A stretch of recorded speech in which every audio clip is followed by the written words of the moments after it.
Just flip everything you think you know about manifestation completely upside down. We're going to get into the idea of the broken law of attraction, what it is, and how effortless flow really works. So let me ask you something. Have you ever felt like you're doing all the things? The visualizing, the affirmations, just endless effort, and you're still stuck, just spinning your wheels? Well, what if I told you all that struggling, all that pushing, might be totally unnecessary? What if the universe is already doing all the heavy lifting for you? That's really the big question we're diving into. Okay, so to really get why things might not be working, we've got to start with this idea of your core frequency. Just think of it like your soul's unique fingerprint. It's an energy that's always there.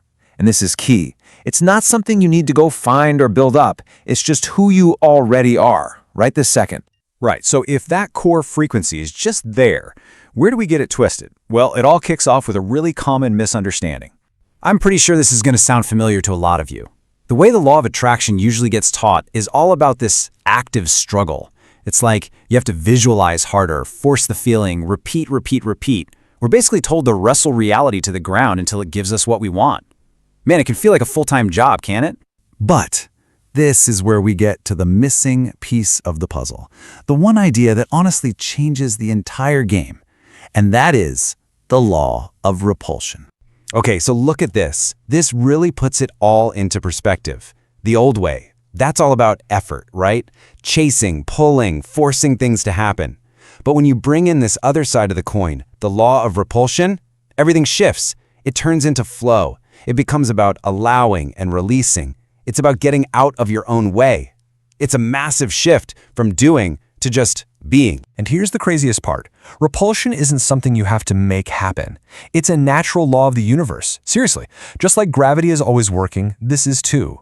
Things that aren't a vibrational match for you are naturally moving away. You don't have to push them. Anything that isn't really for you, it's already heading for the exit.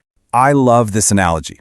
Think about it like train tracks. For a while, maybe different realities, different timelines, were running side by side, super close. You could kind of hop from one to the other. But now, those tracks are splitting apart. They're diverging, and each one is heading to a totally different destination.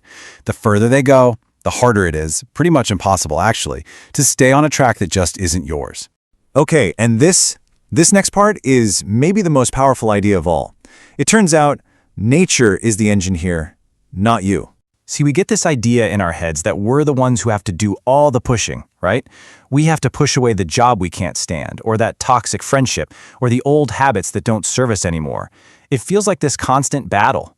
And yeah, at the exact same time, we think we have to chase and pull all the good stuff toward us.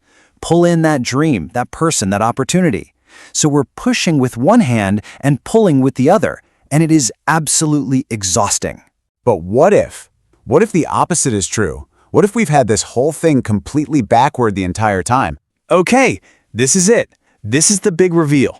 The things that are in alignment with you, they are already trying to find you. Like right now, they're literally knocking at your door. And all the things that are not a match, they're already on the inside of that door banging to get out, you see? You are not the engine here. Nature is. The universe is. So, if nature is the engine, then what's our job? What are we supposed to do? Well, it turns out our only job is way, way simpler than we've been making it. It's just about opening the door. Think about it. That amazing opportunity, that relationship, that spark of inspiration, it's already on its way to you. The only reason it hasn't arrived yet is because we're holding the door shut. Our fear, our doubt, our disbelief, it's like we're leaning against the door, keeping the good stuff out without even realizing it. And, the flip side is just as true.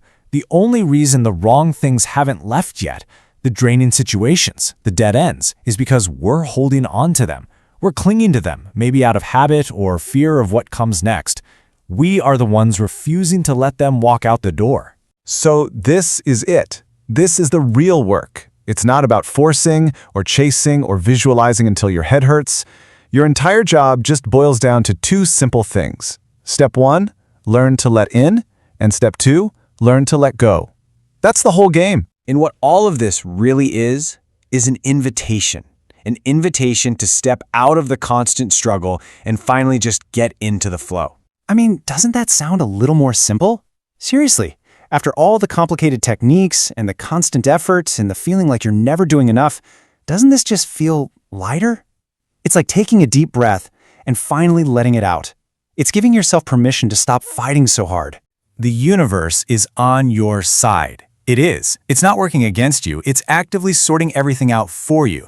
So the next time you feel yourself starting to push or pull or struggle, just remember, all you have to do is open the door. Your only job is to get out of the way. So I'll just leave you with this. What are you still holding shut? Don't miss this. Click the link in the description now to get your copy of The Truth About Life You Were Never Taught. It might just be the missing piece you've been waiting for. If this resonated with you, be sure to hit that like button, subscribe, and ring the bell for more insights like this. See you in the next episode, and thank you for watching.